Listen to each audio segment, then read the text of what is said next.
Hi, I'm Faith McCann, and I've been a witch for over 40 years. And no, we are not evil. Learn more about the magical world and how the magical world affects your world right here on The Magical Alternative. And you don't have to be a witch to watch.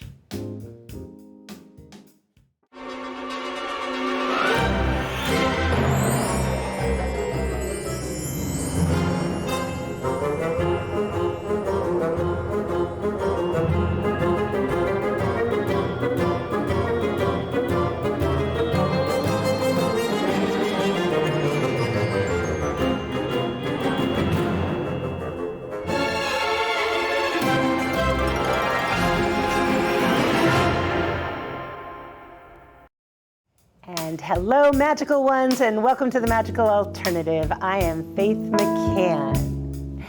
And welcome, November Sound, everyone. Give me a hand. And hello, crew of The Magical Alternative. Couldn't do this without you. And welcome to September. Tonight we are discussing the 17th century witch panics in colonial America and how they're the foundation, in my personal opinion, of our constitutional Bill of Rights. We're also going to be talking about some gruesome origins of fairy tales. And we have a very exciting guest in studio tonight. She's a mother, she's Latina, she's an elected public official, she's everything that represents what's wonderful about our country today. We'll be talking soon with Miss Jessie Muniz Poland. We'll be right back after a word from our sponsor. Hi, I'm Faith McCann, the host of The Magical Alternative. I really hope you've been enjoying our show. Have you checked out the other interesting, entertaining, and informative shows here at Community Voice Channel? Local government, religion, and entertainment right here in your home or on your personal digital device. Well, public access television is in danger of being canceled. I know, that's right. Government funding is being cut, and we want to continue giving you the shows that you enjoy. You can show your support by scanning this QR code with your smartphone and make any size donation. All donations go to keep your favorite shows coming to you every month. We thank you for your support. Well, every September I lecture about the 17th century witch panics. Back in the 1600s, when the first person was accused of witchcraft in colonial America, and eventually put to death. You may be thinking of Salem, Massachusetts, but you would be wrong. The first person was accused and tried and hung right here in Hartford, Connecticut. Her name was Alice Young from Windsor, Connecticut, and in 1647, she was hung at the then New State House in Hartford, Connecticut. She was 47 years old and a single woman.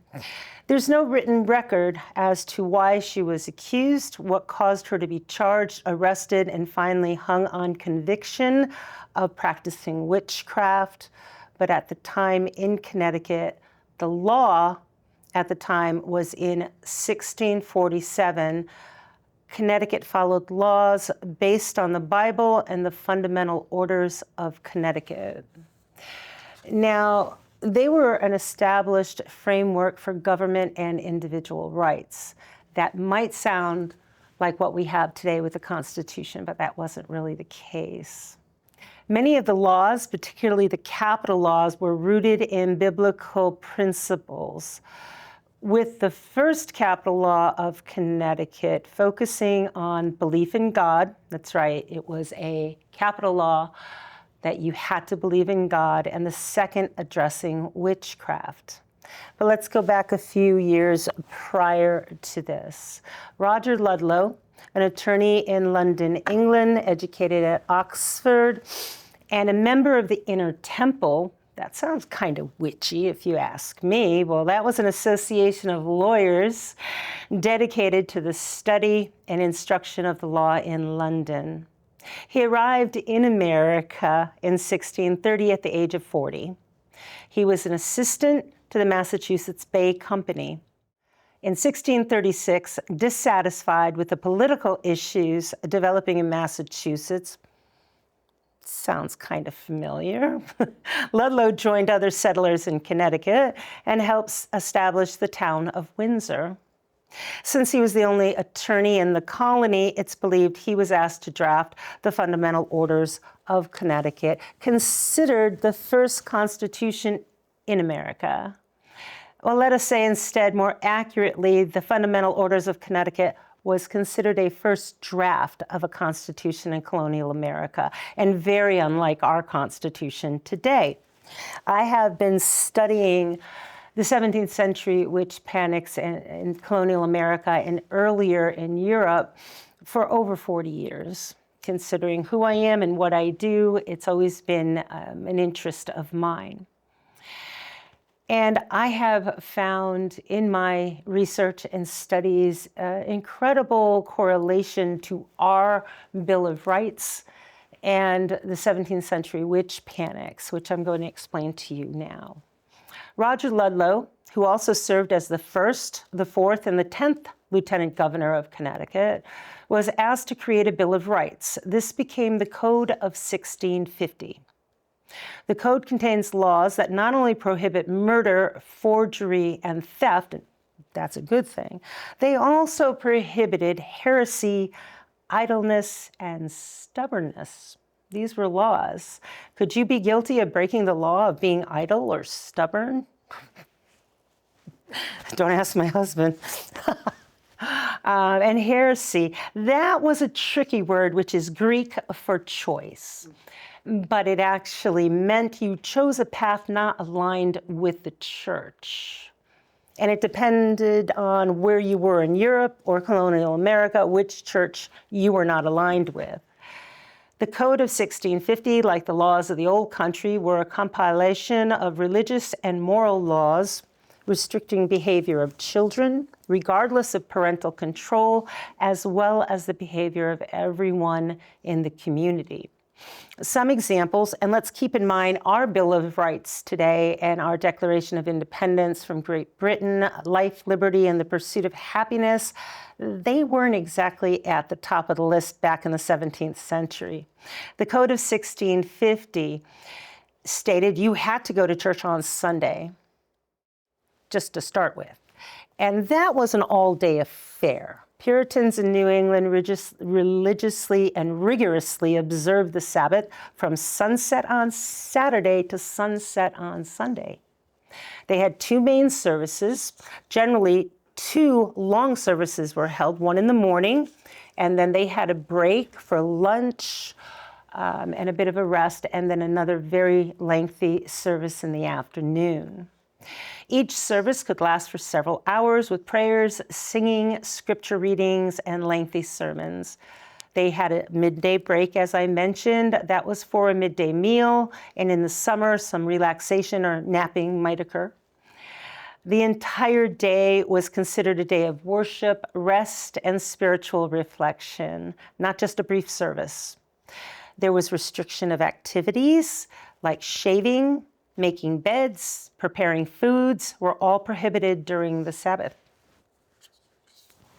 Now, the emphasis on scripture and preaching, worship services included readings from the Bible, singings of songs, psalms and hymns, and sermons.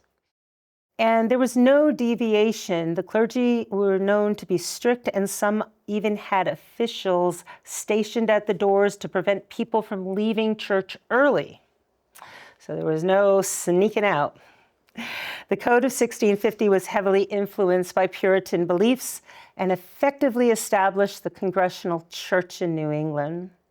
Not only were you expected to attend, you were expected to pay taxes to the church, members or not. And some chose to not be members, especially newcomers to the community, but as the witch panics demonstrated, non-members were the first to be accused. Whereas Connecticut kept poor records of the witch trials, we do know much more about the witch trials due to the Salem, Massachusetts trials held in the summer and winter of 1692-93, because they kept more complete and detailed diaries of the events. The law at the time didn't allow for the accused to have legal representation in the court of law. That is the Sixth Amendment of our Bill of Rights. You were allowed to be an attorney in colonial America because wealthy people needed their land deeds, their wills, and other legal paper that protected their money and their land. But they were not allowed to defend a defendant in a court of law. The very first attorney was disbarred by walking into a courtroom and trying to defend his client. It also did not allow for double jeopardy, which we saw in the case of Rebecca Nurse in Salem. Rebecca Nurse was a very pious elderly woman in Salem in the summer of 1692, and she was accused of witchcraft. She had her whole trial, everything, and all the horrible things that went along with it, which I'll talk about in a moment. And the jury came back. They did have jury trials, and she was acquitted. But I believe it was a three-panel judge at the judges panel at the time, didn't like that. So they told the jury to go back and come back with another verdict. Well, there's only two verdicts, and she was ultimately hung a few days later.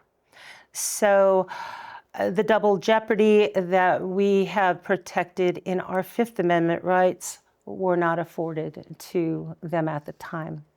Now, a speedy trial was common, as is granted in our Fifth Amendment, simply because there was little else to do for entertainment, and everyone would come out for the trial, everyone. Crowd the courthouse and then show up for the hangings, children also. It was considered a good education to demonstrate to children the consequences of not listening to your elders and not abiding by the Bible's laws. If you were accused of witchcraft, women were stripped naked or semi-naked to be examined for witch marks, a mole, a freckle, a skin tag, a scar, where they foolishly believed that a witch's familiar would feed off the witch. Many times the victim would be examined by women only if the victim was a woman. And that sounds okay until you realize the examination was being done in front of a male panel of judges in a completely crowded, packed courtroom, usually 2 floors, a balcony, and then the bottom floor filled with everyone in the community, including children, yet it was considered not sexual assault, and perfectly legitimate. The accused would often have their head shaved, stripped naked, walk backwards toward the panel of judges so as not to look upon them and thus cast an evil eye upon the innocent. No consequences were ever recorded for the false accusations in Salem or anywhere else in New England, even though the girls in Salem who were the accusers, the main instigators, were between the ages of 9 and 12 years old. They did freely admit that those that they accused, they did so falsely. They admitted to their lies in 1708 and in 1711. All who had been executed and accused had been exonerated. We also see the Fifth Amendment today protecting us from unreasonable search and seizure without a warrant specifying the exact items to be seized. Unless they are illegal or dangerous, you are to be properly compensated for your property if it is seized by the government today. Back then, it was an entire industry. All of your property would be seized by the government just as soon as you were accused. And then it was a whole industry making money from the person that arrested you. The sheriff would make money. The blacksmith would make money for making the shackles. The jailer would make money for putting you in jail. The person that was making the food for you, should you be lucky enough to be fed, would be paid. The person transporting you to and from the courthouse would be paid. The hangman would be paid. The person that would cart the body to the pile would be paid. Everyone was making money, and if the accused had any money at all, or family, they would be forced to pay. So it was a very lucrative industry. But the Eighth Amendment, that definitely would have at least saved Giles Corey in Salem, Massachusetts. And that's the Eighth Amendment, which protects us from cruel, unusual torture and punishment. Giles, if you know the story of Mr. Corey, he was crushed to death because he refused to plea. They asked him to plead guilty or innocent, and he refused. He knew if he said anything, one way or the other, his property would be seized and his children and grandchildren would lose everything. And that happened. Financial devastation happened throughout New England with the hundreds of people that had been accused. So he did not say a word, ended up losing his life, but his family did keep their property. So at this time, when the witch trials ended in Salem, and pretty much ended in New England, nobody else was executed.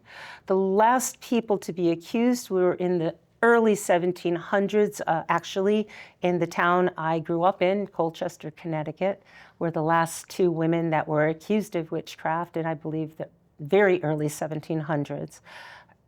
They had switched the way they used the law in Salem. The use of spectral evidence had been acceptable during the summer of 1693, during the witch trial, 1692 to 1693 for the witch trials. And spectral evidence was used by all witch hunters, most especially by Cotton Mather, witch hunter general, who graduated from Harvard University at the ripe old age of 15. It just bothers me. 15 years old and off with their heads. He was at the center of the Salem witch panics and kept the fires flaming, encouraging the girls to accuse more and more people. Finally, it all came to a screeching halt when two things happened almost simultaneously. First, the girls accused the governor's wife of being a witch. That didn't go over really well. And funny enough, right after that, the governor said, I think we're going to stop this. I have a feeling the wife had something to say about that. Then Increase Mather, Cotton's uncle, who had been a very wise, learned scholar at the time, had been watching his nephew. And Increase decided to write a treatise stating that it be better that 10 guilty witches go free than one innocent person be condemned.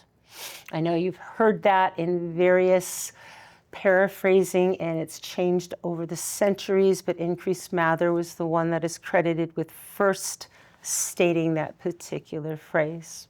The shift in law and justice happened swiftly, and the court shifted from a court of oyer and terminer, which means to hear and decide, and using spectral evidence, which basically spectral evidence is if I have a dream about you, and I go to the sheriff and I say, I dreamed about this person and they came into my house and they cast a spell on me, that's all it took to have you arrested, tried, convicted, and executed.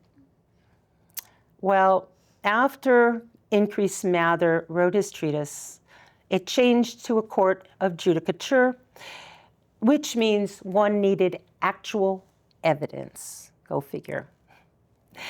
And by doing that, you could not accuse someone just by dreaming of them doing something witchy. So that is a little bit about our Bill of Rights and how it could have changed things in 1692, exactly 99 years later.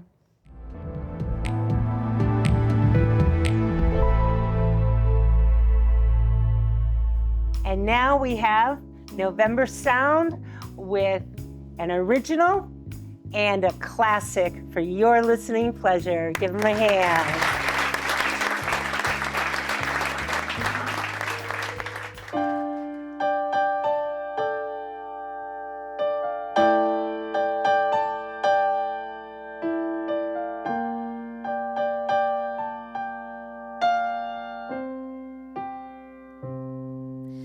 Bare my soul to the winemaker, the baker writes my future on a cake. This whiskey, my acquaintance, now passionate love we make. I'm as cured as I can ever be. My heart don't feel, my eyes don't see. I'm sick with you and now you're sick of me. That's the way things have to be, but it's okay.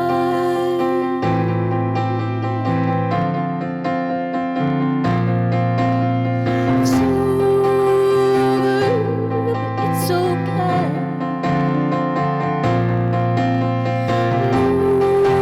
Moved on from yesterday. It's over, but it's okay. I got more problems from my therapist. The psychic, she asks for my name.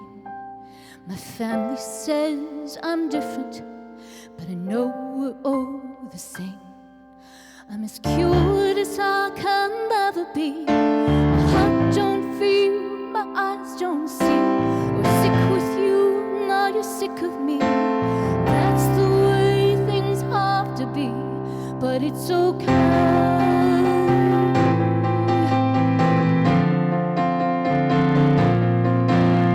It's over, but it's okay. Moved on from yesterday. It's over, but it's okay. It's okay.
a Sunday kind of love.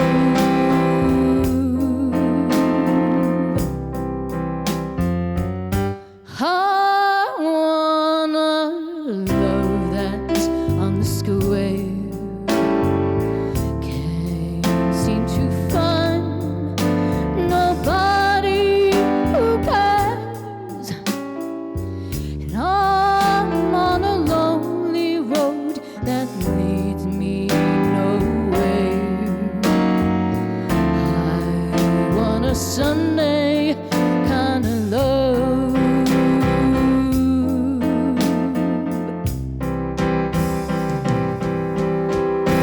I do my Sunday dreaming and all my Sunday scheming, every minute, every hour, every day. And I'm hoping to discover a certain kind of lover who will show me the way. My arms need someone to enfold, to keep me warm when Mondays are cold. I'd love for all my life to have and to hold. I want a Sunday kind of love.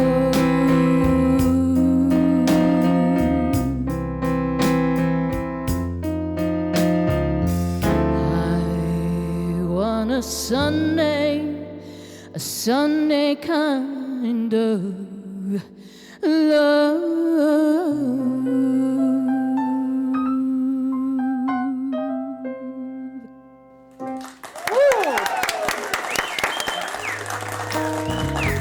That was November Sound, everyone. Excellent. That was so great.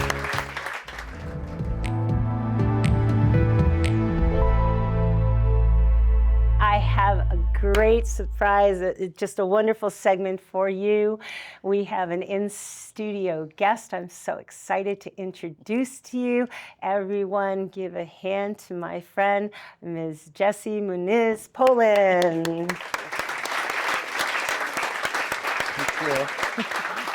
Now, oh my goodness, it's so great to see you again. Thank you for being you for here. having me. Oh, this is so great. Well, as I said at the beginning, you're a mom, you're Latina, you're an elected public official, you're braver than me. And we want to talk to you about what you've been doing. And I know you have a few things you want to say, so let's start. It's to find, I knew where you were, Okay. but life got in the way. I remember when you moved to the new place, and yeah. my children were just a little bit older at that stage in time. But when they were smaller, I remember walking into your store. My daughter, Alicia, said at 10, "You know what, Mom? I think I'm going to be a witch." I love it. I said, "Okay, no problem." What'd you think of that? I had absolutely no worries about it. I come from an island, archipelago that has different cultures, and we have And that's, Puerto Rico. oh, wonderful. So there's Catholicism, there's religions that come through from Africa that from the slaves brought to the island that we've assimilated, that we've grown up with. So for me, it was nothing. You want to be a witch? Ah, No wonderful. problem. love Let's it. find someone that can help you, because that's not me. And we found you. We found wonderful. you on Halloween. Oh, really? Oh. Your house was the house. Oh, that's right. You reminded me of that. The house with the cauldron and the smoke and Oh, it's the like that every witch. day. So then we got your card that night, And the next day we went. Oh, And I ordered it because remember Harry Potter was huge. Harry Potter was huge. So we ordered the wands. Yes. And then we got the fairy dust, and you explained the fairy dust to her. And then you had the potions class. Oh, yes. She was 10. She's 30. She just turned 33 Oh, on the 4th. it's a good thing I don't age. Me either. So to see you again, and she said thank you for your book. She posted it on I saw Facebook. Yeah. She was so excited. So her memories and her childhood have you in it as a big part. So for me, it is an honor and an absolute privilege to be here with someone who helped me raise my daughter freely, to express herself freely. And I'm sure I'm not the only parent who feels that way about you. I've had a lot of parents But come in. Yeah. absolutely, you were a big part of our children's lives. Oh, that's great. No. Didn't want my children growing up restricted. Oh, that's great. We of course had discipline, like you can't be out at 2 a.m, or Oh, there's a of curfew. course. This is a safe place. And you were exploring it with her. I was. That's the way you want to do it. We want to. We got a kit. You had a kit, and we bought the kit. Oh, wow, With when I the had the mantle and. Yeah. So I got her that, and she's a Wiccan minister now. Is she really? Yes, she goes to the Church of Enlightenment. Oh, that's wonderful. She has never stopped, and Oh, that makes me feel so good. I tell her that she is my soul. So Oh, that is so lovely. I'm very happy for her. Oh, wow. That's And it all really- started with thank you. Little Corner Store. A little corner store. Thank you so much. Tell her I'm so proud of her. Thank you. I became a Wiccan minister before I even opened my store. So it's just been a really long path. So that's very exciting. But you have your own path. Now, how did you, a mom bringing her 10-year-old into a witch shop in Manchester, how did you become an elected public official? What started the fire under your feet? I've always loved politics. I couldn't wait to turn 18 to vote. Oh, that's great. And then my children started growing up, and I started getting more involved. I was on the Commission on Human Relations in Manchester because people are my thing. I love people. That's awesome. So then you don't hear that every day. I do. All kinds of people, all kinds of the Met cruising on Main.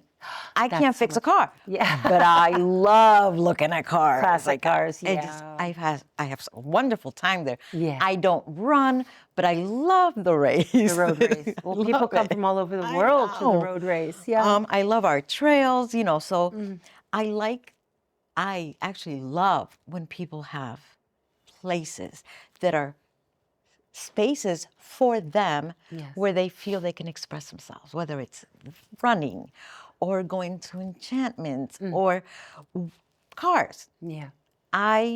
It's like an energy boost for me. Oh, So that's how I got involved. I started volunteering with my kid. I was president of the PTA. Oh, perfect. Then one day there was an opening, and the first Latina and Puerto Rican to have my seat prior to me was Yolanda Castillo. She was the first ever in the history of the 200 years of Manchester, 200 plus years of Manchester, was the first. Wow. So then she left, and she said,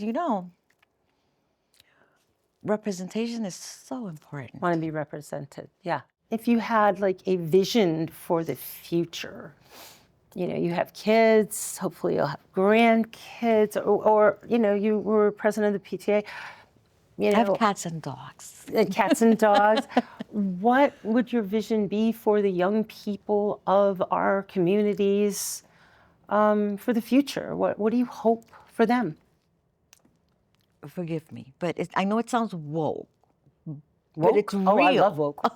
And I'll tell you in a minute exactly the origin of the word woke. A lot of people don't know it. But go I ahead. want clusters of safe spaces that interact, like puzzle pieces. Yes. I don't like the north end of somewhere not interacting with the south end of somewhere. Right. Or a village here not interacting with this side of Right? east, that bothers me. So Yeah. interconnection. Borders. I don't like borders. I don't like borders. Yeah. I want every space open for families, for single people, Yeah. where they don't feel weirded out. Oh, I'm single. I can't be here because there's too many families. No, Yeah. we want you. You're welcome. Everyone has so much to offer, and I'm corny, I know, but I want that to happen. Like we do the interconnections with the trails. Yes. With Hebron and Oh, that's great. Yeah. in Tallinn, like you can go Case Mountain, you get on one side and you end up at another. I want that, but with spaces. With spaces. I I want spaces. I want clusters of spaces, whether it's for the LGBTQ plus community, where other kids can come in and hang out and do art. Or the Manchester Latino Affairs Council has their event.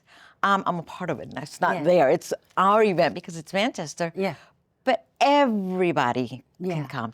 Like Everybody's a music event. Everybody is drawn to Music, music. yes. Everyone loves art. Everybody loves music. Everybody loves November Sound. Mark is having their like we love music and we love dancing. Yeah. So Oh, anytime- yeah. Like Mark Inc. is having their salsa night. What? Salsa night? Oh. I know. Yes, next Tuesday. So it's like That you're sounds great. You're seeing it in places that normally or traditionally do other stuff. So that's how we come together as a community. That's awesome. Yeah. We play Metallica and we play salsa. Oh, we that's we awesome. connect with all types of people. So that's why I ran for elected office. I have that vision. I have that dream. Right now we have we're going to do a ribbon cutting, which is not really ribbon cutting, but during the ARPA, when we got that money, an amount was allocated, for birthing families. So Birthing families. Okay. Manchester has an average of 756 births a year. Oh. And we read up on Switzerland and Netherlands, they do baby boxes Oh, I love that. for everyone who has a baby or adopted, and they get one. And because the first 6 weeks of birth, you're completely alone until that checkup. And the vaccines that the baby gets, everything is at 6 weeks. So postpartum sets in when you're not connected. So what does the baby box have? It has books, it has a planner, it has diapers, it has a blood pressure breather for mom. And they're going to connect every week, and there's going to be gift so cards. somebody will connects always with you. connect with the person who receives. Because I was wondering about the post. No. That every single week for somebody 6 weeks. calls you. You will be connected, whatever you need. We talk about our children being everything. Yeah. Well, let's start when they're born Absolutely. Absolutely. and give them keeping mom healthy and happy. mom healthy. Give her what they need. It's not about income every time. It's not only about just community. single moms. It's not for about single moms. It's any about family families, that has adopted new family. children or Yes. adopted children, someone new in the house. Someone new in the house. It's Oh, wow. 0 to 3 months. Yeah. Oh, wow. That's wonderful. I'm excited. That is so exciting. Now, if somebody was interested in this, who do they contact? Human services. Human Services. We're gonna start sending out because we haven't. Okay. And I'm not human services, so I shouldn't say But we. now we can put the but- contact information, but if another town watching was interested in perhaps picking up and running with a pilot program like this. Precious Edwards is our Precious Edwards.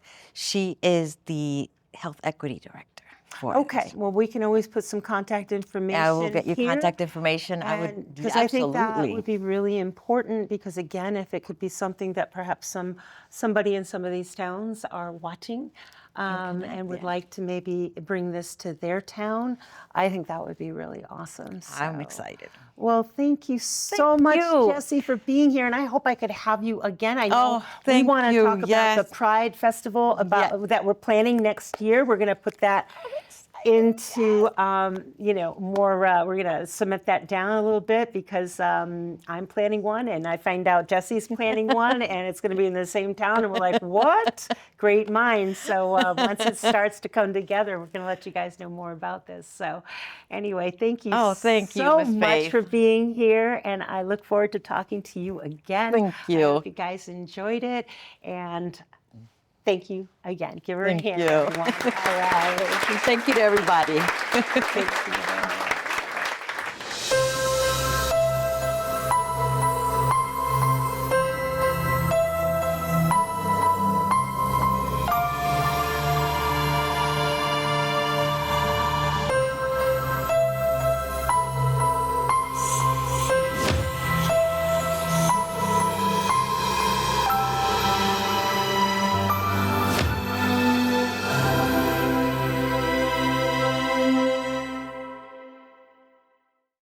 Welcome back. And now some dark truths behind fairy tales. Oh, we've all grown up having our parents. Hopefully you've had your parents read you fairy tales. And I think we all have seen Disney movies, which are kind of the sanitized version of fairy tales. And it's a good thing that this show is on at 10 o'clock at night because some of this information is, get the little ones out of the room.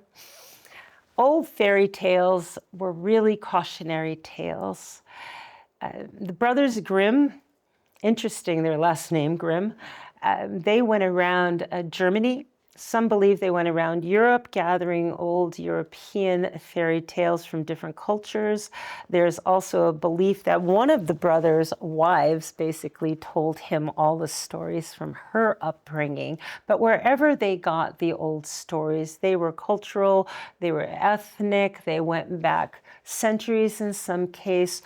And stories back then, whether they were mythology that we know from like the Greek myths, whether it was the stories in the old Hebrew Bible, whether it was, different groups had different myths, they were all written down for a reason, the same reason, to remind people and to teach people and to tell a story and to possibly learn as you go forward not to make the same mistakes.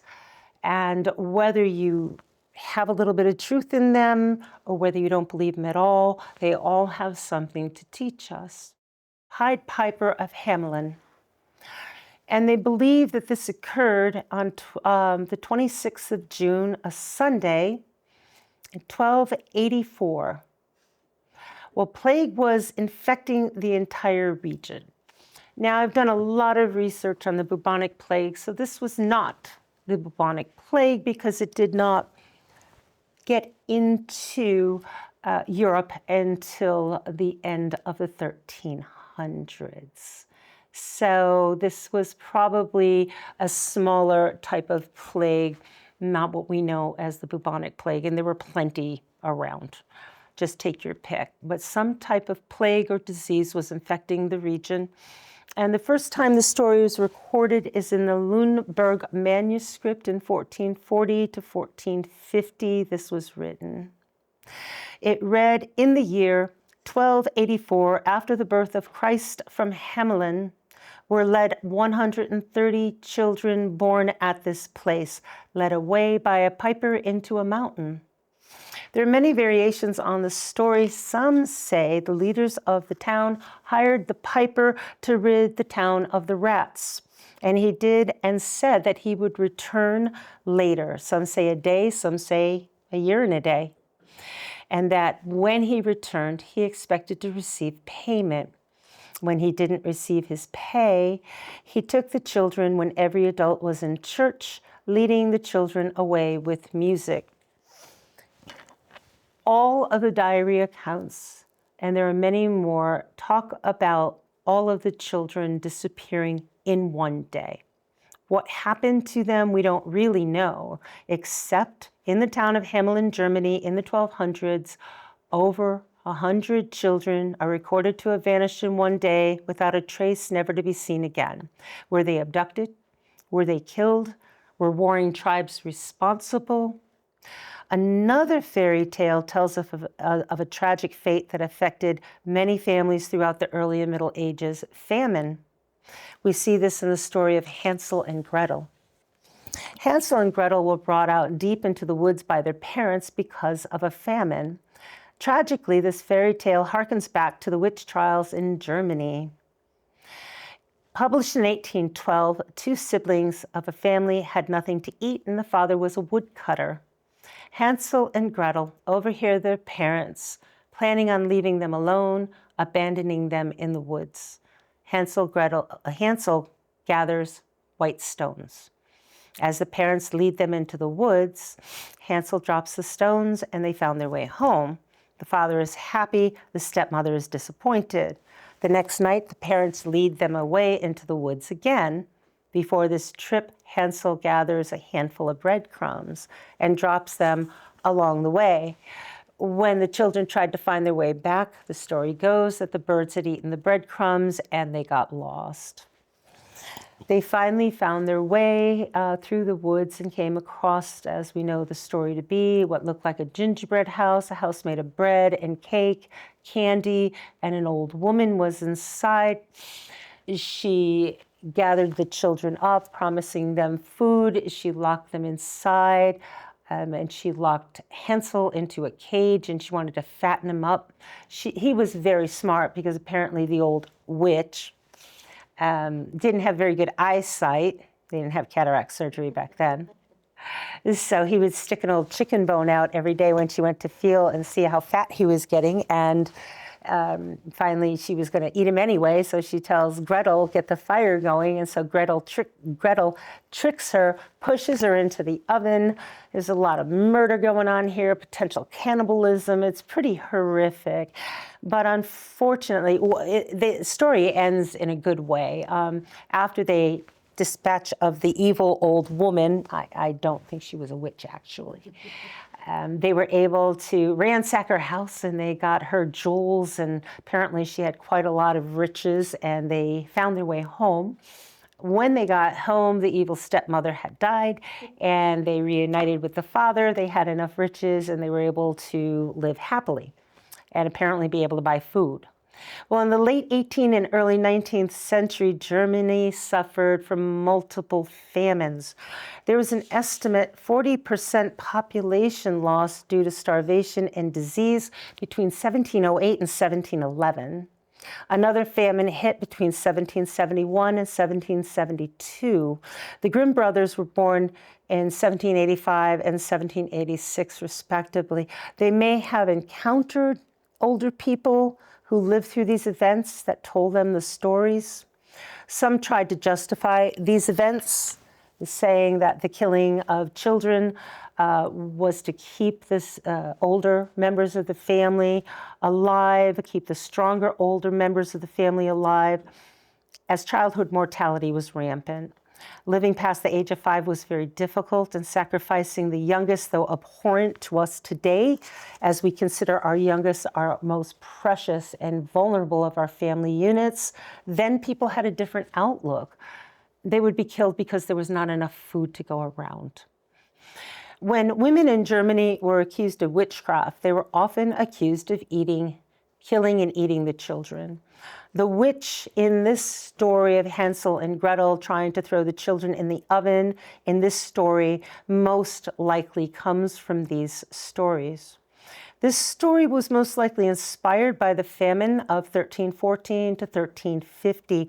It was reported that in Europe at the time, a rain came and pretty much never stopped for several years. And this can be proven if you look at weather records and individuals that study historical weather patterns. They said even the King of England was having a hard time getting bread. Many of the elderly in some communities would starve themselves so their families could survive.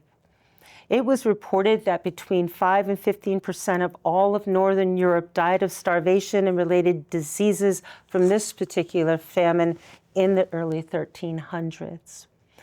Well, there is a darker side to all of this also. Sadly, an anti-Semitic side. When Adolf Hitler's Nazi Party came to power in Germany, they too strove to shape German nationalism, but in a horrible way. They used the Brothers Grimm's stories as propaganda to promote their anti-Semitic beliefs. The Germans, the Nazis. They used characters like Snow White, Little Red Riding Hood, and Cinderella as symbols of Aryan purity, whilst villains like the Big Bad Wolf were used to portray those they felt threatened Germany, mainly the Jewish people. There are plenty of anti-Semitic tropes ripe for Nazi usage in Grimm's tales, such as the witches being long, hook-nosed, horrible people accused of harming children, the cannibalistic tendencies often attributed falsely to Jewish populations throughout much of history. And some of Grimm's tales read like Nazi propaganda long before Hitler's editors and illustrators got a hold of them. The effectiveness of using some of the Grimm's fairy tales to propagandize German children was so great that many schools of Allied countries banned the fairy tales following World War II. Today, most of the fairy tales written by the Grimm brothers have been reimagined in new contexts and distance themselves from the sordid, horrific past, as they should be. And many of the original tales were so dark, it's hard to imagine reading them to a child at all. Cinderella is the most famous one, and it has a better history. As a matter of fact, it might not have the history that you think. It's dated back to the Chinese story in the 9th century, Yi Xing. Yi Xing was a beautiful and bright young girl in China who had an evil stepmother. There's always an evil stepmom. The young girl made friends with a fish. The stepmother was jealous of the girl's beauty because her own daughter was not so pretty. And when she discovered Yi Xing had made friends with a fish, she caught the fish and cooked it for dinner. That's just terrible. Yi Xing was so upset, and in her grief, she gathered her friend's bones, which a wise old man told her were filled with a spirit that could grant wishes when she was in need. After her stepmother forbade her from attending the spring festival where young girls attended to meet their future husbands, she asked the bones to grant her a dress and slippers. They granted her a beautiful dress and golden slippers. The beautiful Yi Xing attracted much attention at the festival, but was forced to flee. When her sister noticed her, she knew she'd be in trouble, so she ran quickly, losing a slipper along the way. The king was determined to find the beautiful, elusive owner of the slipper. The king placed the slipper in a pavilion where the woman to whom it belonged could claim it. And then he made an announcement all through the kingdom. When Yi Xing sneaked into the pavilion to claim it, because she was desperate to restore the fish bones of her friend together with its magical powers, the king saw her and married her. The evil stepmother and daughter were sent to live in a cave where they were crushed to death with stones.